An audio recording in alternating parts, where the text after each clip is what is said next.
रहमान रहीम अस्सलाम वालेकुम नाइम business TV मुबारक जो है ਤੁਹਾਡੀ ਖidmat 'ਚ ਹਾਜ਼ਰ ਹੈ ਨਾਜ਼ਰੀਨ ਸਾਡਾ ਚੈਨਲ ਸਬਸਕ੍ਰਾਈਬ ਕਰੋ ਔਰ ਅੱਜ ਤੁਹਾਡੀ ਮੁਲਾਕਾਤ ਇੱਕ ਬਹੁਤ ਹੀ ਪਿਆਰੇ ਦੋਸਤ ਸਾਡੇ ਸੁਹੇਲ ਸ਼ੇਖ ਸਾਹਿਬ ਹੋਣਗੇ ਸਾਡੇ ਨਾਲ ਔਰ ਹੋਇਆ ਹੈ ਕਿ ਇਹ ਕੁਝ ਦਿਨ ਪਹਿਲੇ ਜਰਮਨੀ ਤੋਂ ਯੂਕੇ ਗਏ ਔਰ ਇਹਨਾਂ ਦੀ ਦਾਸਤਾਨ ਇਹਨਾਂ ਕੋਲੇ ਸੁਣਾਂਗੇ ਕਿ ਇਹਨਾਂ ਨੇ ਸੋਚਿਆ ਵੀ ਨਹੀਂ ਸੀ ਕਿ ਇਸ ਤਰ੍ਹਾਂ ਵੀ ਹੋ ਸਕਦਾ ਮਗਰ ਜਦੋਂ ਇੱਥੇ ਆਏ ਤੇ ਕਾਨੂੰਨ ਹੋਰ ਸੀ ਜਦੋਂ ਵਾਪਸ ਗਏ ਤੇ ਯੂਕੇ ਦਾ ਕਾਨੂੰਨ 'ਚ ਤਬਦੀਲ ਹੋ ਚੁੱਕਿਆ ਸੀ ਕਰੋਨਾ ਵਾਇਰਸ ਦੀ ਵਜ੍ਹਾ ਤੋਂ ਜੀ अस्सलाम वालेकुम शेख साहब जी वालेकुम सलाम मुबारक साहब। शेख साहब की हाल है ठीक ठाक तुसीं सुनाओ। ਅੱਲਾਹ ਦਾ अल्हम्दुलिल्लाह। ਫਜ਼ਲ ਅਲਹਮਦੁਲਿਲਾ ਮੈਂ ਕਿਹਾ ਸ਼ੇਖ ਸਾਹਿਬ ਤੁਹਾਡੇ ਤਾਰਫ ਦੀ ਤੇ ਲੋੜ ਨਹੀਂ ਜਦੋਂ ਤੁਹਾਡੀ ਪਿਕਚਰ ਲੋਕਾਂ ਨੇ ਦੇਖਣੀ ਮਾਸ਼ਾਅੱਲਾ ਉਹਨਾਂ ਨੂੰ ਜੀ ਪਤਾ ਮਸ਼ਹੂਰ ਸ਼ਖਸੀਅਤ ਜੇ ਤੁਸੀਂ ਕਿਉਂਕਿ ਤਾਰਫ ਤੇ ਉਹਨਾਂ ਲੋਕਾਂ ਦਾ ਕਰਾਈਦਾ ਜਿਨ੍ਹਾਂ ਨੂੰ ਕੋਈ ਜਾਣਦਾ ਨਾ ਹੋਏ ਨਾ ਤੁਹਾਡਾ ਪਿਆਰ ਹੈਗਾ। ਹਾਂਜੀ ਤੇ ਮੈਂ ਕਿਹਾ ਕੀ ਆਪਣਾ ਦਾਸਤਾਨ ਹੋਈ ਸੋ ਕਿਉਂਕਿ ਪਤਾ ਚੱਲਿਆ ਤੁਸੀਂ ਕੁਝ ਦਿਨ ਪਹਿਲੇ ਚੰਦ ਦਿਨ ਪਹਿਲੇ ਹੀ ਗਏ ਜੇ ਉੱਥੇ ਯੂਕੇ ਜਰਮਨੀ ਤੋਂ ਤੇ ਮੈਂ ਕਿਹਾ ਤੁਹਾਡੀ ਜ਼ੁਬਾਨੀ ਸੁਣਨੇ ਸਾਰੀ ਕਹਾਣੀ ਹਾਂਜੀ ਬਿਲਕੁਲ ਮੈਂ ਕਿਉਂਕਿ कोरोना वायरस के दौरान मैं रेगुलरली ट्रैवल करता रहा ਜੀ जर्मनी ਜੀ हर तीसरे चौथे हफ्ते। तो मैं तकरीबन 3 वीक पहले आया सी मैं जर्मनी तो ਜੀ ਜੀ ਤੇ ਦੁਬਾਰਾ ਗਿਆ ਮੈਂ ਤਕਰੀਬਨ 10 ਦਿਨ ਪਹਿਲੇ ਗਿਆ ਹਾਂ ਮੈਂ ਜੀ, ਮੇਰੀ ਜੀ। ਇੱਕ ਅਪਾਇੰਟਮੈਂਟ ਹੈਗੀ ਅਸੀਂ ਕਲਾਇੰਟ ਮੇਰਾ ਇੰਤਜ਼ਾਰ ਕਰਦੇ ਪਏ ਸੀ ਜਰਮਨੀ ਦੇ ਅੰਦਰ ਜੀ ਜੀ ਤੇ ਉੱਥੇ ਜਾ ਕੇ ਜੋ ਵੀ ਹੈ ਜਰਮਨੀ 'ਚ ਕੰਮ ਤੁਹਾਨੂੰ ਪਤਾ ਹੈਗਾ ਕਿ ਅਪਾਇੰਟਮੈਂਟ ਨਾਲ ਚੱਲ ਰਿਹਾ ਹੈਗਾ ਅੱਜ ਕੱਲ੍ਹ ਸਾਰੀ ਜੀ, ਜੀ, ਦਫ਼ਤਰੀ ਕਾਰਵਾਈ ਬੈਂਕਿੰਗ ਸਾਰੀ ਕਾਰਵਾਈ ਚੱਲਦੀ ਪਈ ਹੈ ਬਿਲਕੁਲ ਬਿਲਕੁਲ ਤੇ ਮੈਨੂੰ ਤਕਰੀਬਨ ਨਾ 7-8 ਦਿਨ ਦਾ ਗੈਪ ਪੈ ਗਿਆ ਤੇ ਮੈਂ ਕਿਹਾ ਚਲੋ ਮੈਂ ਘਰ ਚਲਾ ਜਾਣਾ ਫਿਰ ਨੈਕਸਟ ਵੀਕ ਵਾਪਸ ਆਵਾਂਗਾ ਜੀ ਜੀ ਤੇ 2 ਦਿਨ ਪਹਿਲੇ ਮੈਂ ਟਰੈਵਲ ਸ਼ੁਰੂ ਕੀਤਾ ਤੇ ਫੈਰੀ ਬੁੱਕ ਕੀਤੀ ਨਾਰਮਲੀ ਕਹਿੰਦੇ ਨੇ ਮੈਂ ਆ ਰਿਹਾ ਫਿਰ ਦੀ ਫਰੈਂਕਫਰਟ ਤੋਂ ਜੀ ਜੀ ਯੂਕੇ ਆ ਰਿਹਾ ਤੇ ਜਦੋਂ ਮੈਂ ਇੱਧਰ ਪਹੁੰਚਿਆ ਕਹਿੰਦੇ ਨੇ ਕੈਲੇ ਪੋਰਟ ਤੇ ਜੀ ਜੀ ਤੇ ਮੈਨੂੰ ਇਮੀਗ੍ਰੇਸ਼ਨ ਵਾਲੀ ਕਹਿੰਦੀ ਕਿ ਤੂੰ ਫਾਰਮ ਪੁੱਟ ਕੀਤਾ ਮੈਂ ਕਿਹਾ ਕਿਹੜਾ ਫਾਰਮ ਪੁੱਟ ਕਰਨਾ ਗਾ ਉਹਨੇ ਕਿਹਾ ਕਿ ਮੰਡੇ ਤੋਂ ਲਾਅ ਚੇਂਜ ਹੋ ਗਿਆ ਕਿ ਜਿਹੜਾ ਵੀ ਯੂਕੇ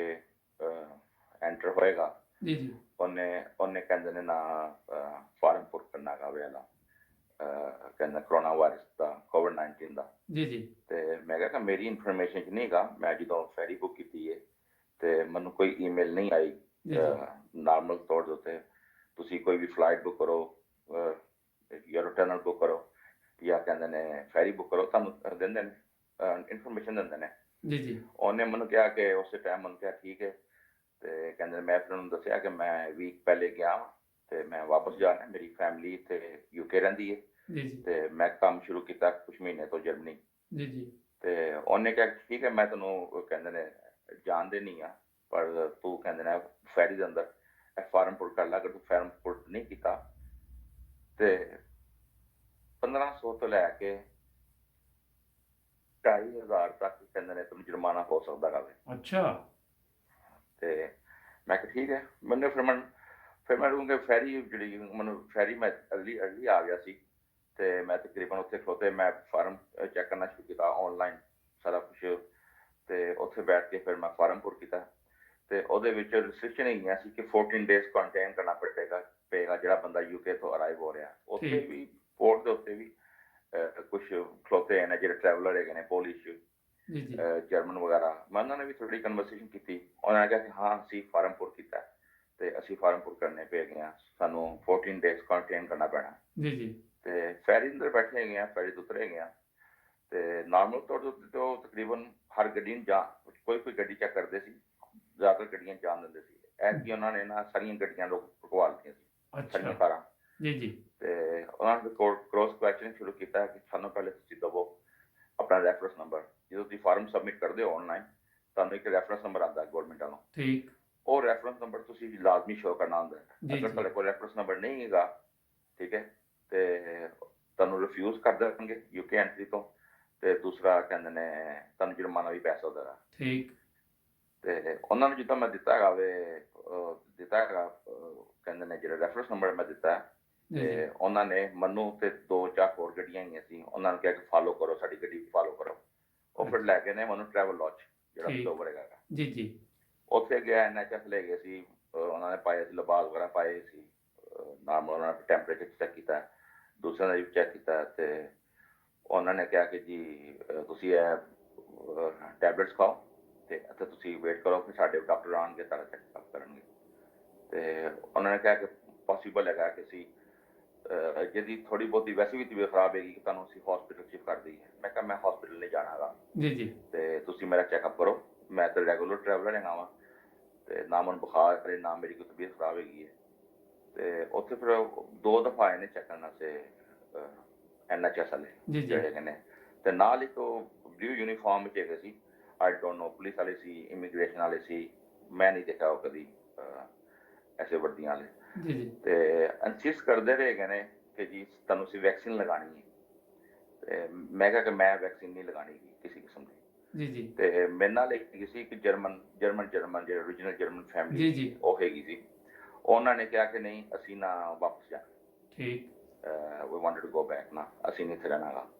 ਉਹਨਾਂ ਨੂੰ ਮੈਂ ਕਿਹਾ ਨੈਕਸਟ ਡੇ ਮਾਰਨਿੰਗ ਉਹਨਾਂ ਨੇ ਕਿਹਾ ਕਿ ਤੁਸੀਂ ਫਾਲੋ ਕਰੋ ਤੇ ਤੁਸੀਂ ਵਾਪਸ ਚਲੇ ਜਾਓ ਨਾ ਜੀ ਫਰਾਂਸ।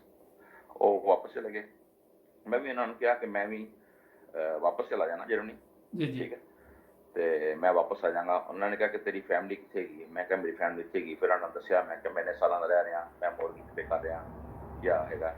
ਉਹਨਾਂ ਨੇ ਕਿਹਾ ਕਿ ਠੀਕ ਹੈਗਾ ਕਿ ਅਸੀਂ ਕੋਸ਼ਿਸ਼ ਕਰਨਾ ਕਿ ਤੂੰ 14 ਦਿਨਾਂ ਸੇ ਕੁਆਰੰਟਾਈਨ ਘਰ ਆਪਣੇ ਘਰ ਹੋ ਜਾ।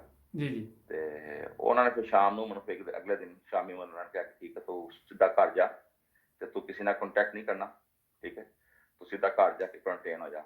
ਜੀ ਜੀ ਤੇ ਮੈਂ ਜਦੋਂ ਘਰ ਆਇਆ ਗਾਵਾਂ ਤੇ ਆਪਣੇ ਘਰ ਆਇਆ ਮੋੜ ਤੇ ਮੇਰੇ ਪਿੱਛੇ ਇੱਕ ਗੱਡੀ ਵੀ ਆਈ ਗਈ ਹੈ ਅੱਛਾ ਜਿਹੜੀ ਹੌਸਲਾ ਮੈਨੂੰ ਫਾਲੋ ਕਰਦੀ ਹੈ। ਜੀ ਜੀ ਤੇ ਉਹ ਆ ਕੇ ਮੈਂ ਗੱਡੀ ਖੜੀ ਕੀਤੀ, ਘਰ ਆ ਗਿਆ। ਤੇ ਉਸ ਤੋਂ ਬਾਅਦ ਮੈਂ ਫਿਰ ਇੱਕ ਦੋ ਬੰਦਿਆਂ ਕੋਲ ਇਨਫੋਰਮੇਸ਼ਨ ਲਿੱਤੀ ਹੈ ਐਗਜ਼ੈਂਪਸ਼ਨ ਦੀ, ਜਿਹੜੇ ਬੰਦੇ ਯੂਰਪ ਕੰਮ ਕਰਦੇ ਨੇ ਜਾਂ ਰੈਗੂਲਰ ਟਰੈਵਲਰ ਹੈਗੇ ਨੇ, ਗੌਰਮੈਂਟ ਵੱਲੋਂ ਕੋਈ ਐਗਜ਼ੈਂਪਸ਼ਨ ਦਾ ਕੋਈ ਹੈ ਸਕੀਮ ਹੈ। ਤੇ ਮੈਂ ਆ ਕੇ ਮੁਬਾਰਕ ਸਾਹਿਬ 2 ਈਮੇਲਾਂ ਕੀਤੀਆਂ ਮੈਂ ਐਗਜ਼ੈਂਪਸ਼ਨ ਦੀ ਕਿ ਮੈਂ ਅਗਲੇ ਹਫ਼ਤੇ ਵਾਪਸ ਜਾਣਾ ਲਾਜ਼ਮੀ, ਮੇਰੀਆਂ ਅਪੁਆਇੰਟਮੈਂਟ ਹੈਗੀਆਂ ਬਹੁਤ ਜ਼ਰੂਰੀ।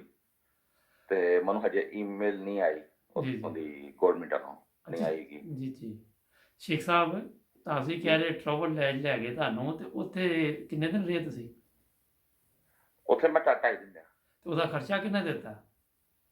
ਪਹਿਲੇ ਜਿਹੜਾ ਹੈਗਾ ਪਹਿਲੀ ਰਾਤ ਦਾ ਮੈਂ ਹੀ ਦਿੱਤਾ ਸੀ ਤੇ ਜੀ ਬਾਅਦ ਚ ਮੈਂ ਰਿਫਿਊਜ਼ ਕਰਤਾ ਸੀ ਉਹਨਾਂ ਨੂੰ, ਅੱਛਾ ਮੈਂ ਨਹੀਂ ਪੇ ਕਰਨਾ ਗਾ। ਤੇ ਫਿਰ ਉਹਨਾਂ ਨੇ ਪੇ ਕੀਤਾ ਗਾ। ਜੀ ਜੀ ਇੱਕ ਉਹ ਫਾਰਮ ਜਿਹਾ ਹੈਗਾ ਤੁਸੀਂ ਫਿਲ ਕਰਨਾ ਹੁੰਦਾ। ਜੀ ਜੀ ਠੀਕ ਨਾਰਮਲ ਉਹਨਾਂ ਦਾ ਹੈਗਾ ਵੀ 24 ਆਵਰਸ ਚ ਕਰ ਦਿੰਦੇ ਸੀ ਚੈੱਕ। ਤੇ ਹੁਣ ਹੈਗਾ ਕਿ ਮੁਬਾਰਕ ਸਾਹਿਬ ਵੈਰੀ ਓਨੈਸਟਲੀ ਕਿ ਚੇਂਜ ਹੋ ਰਿਹਾ ਹੈਗਾ ਵੇ, ਹਰ ਲਿਹਾਜ਼ ਨਾਲ ਚੇਂਜ ਹੋ ਰਿਹਾ ਹੈਗਾ। ਕਿਉਂਕਿ ਇੱਕ ਦੋਸਤ ਮੇਰਾ ਉਹ ਵੀ ਆਇਆ ਸੀ ਜੀ ਜਰਮਨੀ ਤੋਂ, ਪਰਸੋਂ ਆਇਆ ਸੀ। ਜੀ ਜੀ ਉਹਨੇ ਮੈਨੂੰ ਫੋਨ ਕੀਤਾ ਸੀ ਕਿ ਮੈਨੂੰ ਨਾ ਮਿਲ ਆ ਕੇ। ਮੈਂ ਕਿਹਾ ਯਾਰ ਮੈਂ ਨਹੀਂ ਜਾਣਾ ਕਿਉਂਕਿ ਮੈਂ ਟਰੈਕ ਹੋ ਰਿਹਾ ਨਾ, ਤੁਹਾਡਾ ਫੋਨ ਟਰੈਕ ਹੁੰਦਾ, ਜੀ ਜੀ ਤੁਹਾਨੂੰ ਫੋਨ ਨਾਲ ਟਰੈਕ ਕਰਦੇ ਨੇ। ਠੀਕ ਤੇ ਉਹ ਆਇਆ ਤੇ ਉਹ ਕਿਉਂਕਿ ਜਰਮਨੀ ਰਹਿੰਦਾ, ਉਹ 3 ਘੰਟੇ ਬਾਅਦ ਵਾਪਸ ਚਲਾ ਗਿਆ ਸੀ। ਅੱਛਾ ਸ਼ੇਖ ਸਾਹਿਬ ਇਹ ਚੀਜ਼ ਤੇ ਚਲੋ ਹੋ ਗਈ, ਉਹਨਾਂ ਨੇ ਨਵੇਂ ਕਾਨੂੰਨ ਬਣਾਏ ਨੇ, ਲੇਕਿਨ ਇਹਦੇ ਵਿੱਚ ਤਕਲੀਫ ਦੀ ਗੱਲ ਇਹ ਵਾ ਕਿ ਜਿਹੜੇ ਕੋਈ ਕਾਰੋਬਾਰੀ ਲੋਕ ਨੇ ਉਹਨਾਂ ਦੀ ਠੀਕ ਠਾਕ ਪ੍ਰੋਬਲਮ ਬਣ ਜਾਂਦੀ ਹੈ। ਬਿਲਕੁਲ ਕਹਿੰਦੇ ਨੇ। ਮੈਂ ਖੁਦ ਸਰਪ੍ਰਾਈਜ਼ ਹੈਗਾ ਮੁਬਾਰਕ ਸਾਹਿਬ ਕਿ ਮੈਂ ਆਉਂਦਾ ਰਿਹਾ, ਮੈਂ ਇਕੱਲੀ ਗੱਡੀ ਨਾਲ ਆਉਂਦਾ ਰਿਹਾ। ਲਾਸਟ ਮੰਥ ਮੈਂ ਆਇਆ 2 ਦਫਾ ਜੀ ਜੀ ਤੇ ਇਕੱਲੀ ਗੱਡੀ ਮੇਰੀ ਫੈਰੀ 'ਚ ਹੈਗੀ ਸੀ, ਕਿਸੇ ਨੇ ਕੁਛ ਨਹੀਂ ਪੁੱਛਿਆ ਮੈਨੂੰ, ਜੀ ਜੀ ਉਤਰਦਿਆਂ ਵੀ ਚੜ੍ਹਦਿਆਂ ਵੀ। ਪਰ ਜੀ ਹੁਣ ਕਹਿੰਦੇ ਨੇ ਹੁਣ ਟਰੈਵਲ ਓਪਨ ਯੂਰਪ ਨੇ ਕਰਤਾ ਕਿਉਂਕਿ ਹੁਣ ਪਹਿਲੇ ਮੈਂ ਆਉਂਦਾ ਜਾਂਦਾ ਰਿਹਾ, ਤੁਸੀਂ ਬੈਲਜੀਅਮ ਤੇ ਫਰਾਂਸ ਚੈੱਕ ਹੁੰਦੇ ਰਹੇ ਹੋ, ਜੀ ਜੀ ਠੀਕ ਹੈ। ਐਰਕੀ ਤੇ ਉੱਥੇ ਚੈੱਕ ਨਹੀਂ ਹੋਇਆ ਮੈਂ ਬਿਲਕੁਲ ਵੀ। ਅੱਛਾ ਇੱਕ ਚੀਜ਼ ਮੈਂ ਪੁੱਛਣੀ ਭੁੱਲਣਾ ਜਾਵਾਂ ਕਿਤੇ ਕਿ ਹਰ ਇੱਕ ਨੂੰ ਕੋਈ ਉਹ ਚੈੱਕ ਕਰ ਰਹੇ ਸੀ, ਹਰ ਬੰਦੇ ਨੂੰ ਚੈੱਕ ਕਰ ਰਹੇ ਸੀ? ਹਰ ਬੰਦੇ ਨੂੰ ਚੈੱਕ ਕਰ ਰਹੇ ਨੇ। ਠੀਕ ਸਹੀ। ਇਹਦੇ ਇਲਾਵਾ ਕੋਈ ਮੁਖਤਸਰ ਮੈਸੇਜ ਦੇਣਾ ਚਾਹੋ ਸ਼ੇਖ ਸਾਹਿਬ? ਟਾਈਮ ਖਤਮ ਹੋ ਰਿਹਾ ਪ੍ਰੋਗਰਾਮ ਦਾ। ਜੀ ਨੋ ਪ੍ਰੋਬਲਮ ਸਰ। ਕੋਈ ਮੈਂ ਕਿਹਾ ਮੈਸੇਜ ਨਾਜ਼ਰੀਨ ਨੂੰ ਦੇਣਾ ਚਾਹੋ ਤੇ? ਨਹੀਂ ਸਰ, ਮੈਂ ਕਹਿੰਦਾ ਨੇ ਸਿਰਫ ਇਹੀ ਕਹਾਂ ਕਿ ਬਿਫੋਰ ਕੋਈ ਵੀ ਆਪਣਾ ਭਰਾ ਕੋਈ ਟਰੈਵਲ ਕਰਦਾ ਹੈ ਤੇ ਉਹ ਡੈਫੀਨੇਟਲੀ ਨਿਕਲਦੇ ਹੋਏ ਵੀ ਫਾਰਮ ਪੁੱਟ ਕਰੇ, ਜੀ ਜੀ ਜਿੱਥੇ ਜਾ ਰਿਹਾ ਤੇ ਐਂਟਰ ਹੁੰਦੇ ਹੋਏ ਵੀ ਉਹ ਲਾਜ਼ਮੀ ਕਰੇ, ਕਹਿੰਦੇ ਨੇ ਫਾਰਮ ਪੁੱਟ ਕਰੇ। ਔਰ ਘਰ ਰਵੇ ਕਿਉਂਕਿ ਉਹ ਟਰੈਕ ਕਰਦੇ ਨੇ ਤੇ ਜੁਰਮਾਨਾ ਵੀ ਹੋ ਸਕਦਾ। ਬਿਲਕੁਲ ਕਹਿੰਦੇ ਨੇ ਐਸ਼ੋਰ ਹੈਗਾ ਵੇ ਕਿ ਜੁਰਮਾਨਾ ਤੁਹਾਨੂੰ ਹੋਏਗਾ ਅਗਰ ਤੁਸੀਂ ਨਹੀਂ ਕਰਦੇ ਤੇ। ਠੀਕ ਹੋ ਸਕਦਾ ਘਰ ਆ ਕੇ ਚੈੱਕ ਵੀ ਕਰ ਸਕਦੀ ਕੌਂਸਲ ਨੂੰ। ਬਿਲਕੁਲ ਉਹਨਾਂ ਨੇ ਸਾਈਨ ਕੀਤੇ ਹਨ ਕਿ ਤੁਹਾਨੂੰ ਲੋਕਲ ਕੋਈ ਵੀ ਆ ਕੇ ਹਸਪੀਟਲ ਦੇ ਜਾਂ ਪੁਲਿਸ ਆ ਕੇ ਤੁਹਾਨੂੰ ਚੈੱਕ ਕਰ ਸਕਦੀ। ਠੀਕ ਬਹੁਤ ਸ਼ੁਕਰੀਆ ਸ਼ੇਖ ਸਾਹਿਬ, ਤੁਸੀਂ 9 ਬ੍ਰਦਰਸ ਟੀਵੀ ਨੂੰ ਟਾਈਮ ਦਿੱਤਾ। ਸਾਡਾ ਚੈਨਲ ਦੇਖ ਰਹੇ ਜੇ ਤੁਸੀਂ ਵੀ? ਬਿਲਕੁਲ ਬਿਲਕੁਲ ਸਰ, ਬਹੁਤ ਅੱਛੇ ਚੈਨਲ ਹੈ, ਮੈਂ ਤੁਹਾਡੇ ਸਾਰੇ ਪ੍ਰੋਗਰਾਮ ਦੇਖ ਰਿਹਾ ਹਾਂ, ਸਾਰੇ ਜੀ ਦੇਖਣਾ ਪ੍ਰੋਗਰਾਮ। ਬਸ ਤੁਹਾਡੇ ਦੋਸਤਾਂ ਦੀ ਮਿਹਰਬਾਨੀ ਇਹ ਤਾਬਨ ਨੇ ਬਹੁਤ ਸ਼ੁਕਰੀਆ ਨਾਜ਼ਰੀਨ। ਜਿਸ ਤਰ੍ਹਾਂ ਕਿ ਸ਼ੇਖ ਸਾਹਿਬ ਨੇ ਬੜੀ ਤਫਸੀਲ ਨਾਲ ਦੱਸਿਆ, ਇਹ ਪ੍ਰੋਗਰਾਮ ਪੇਸ਼ ਕਰਨ ਦਾ ਮਕਸਦ ਹੈ ਕਿ ਜਿਹੜੇ ਲੋਕ ਵੀ UK ਸਫ਼ਰ ਕਰ ਰਹੇ ਨੇ ਉਹਨਾਂ ਨੂੰ ਇਹਨਾਂ ਚੀਜ਼ਾਂ ਦਾ ਧਿਆਨ ਰੱਖਣਾ ਹੋਏਗਾ। ਜੁੜੇ ਰਹੋ 9 ਬ੍ਰਦਰਜ਼ TV ਦੇ ਨਾਲ। ਸ਼ੁਕਰੀਆ ਸ਼ੇਖ ਸਾਹਿਬ, ਅੱਲਾ You're Hafiz. welcome, sir. Subscribe ਕਰਨਾ ਨਾ Allah ਭੁੱਲੋ। Hafiz. ਓਕੇ। Allah Hafiz.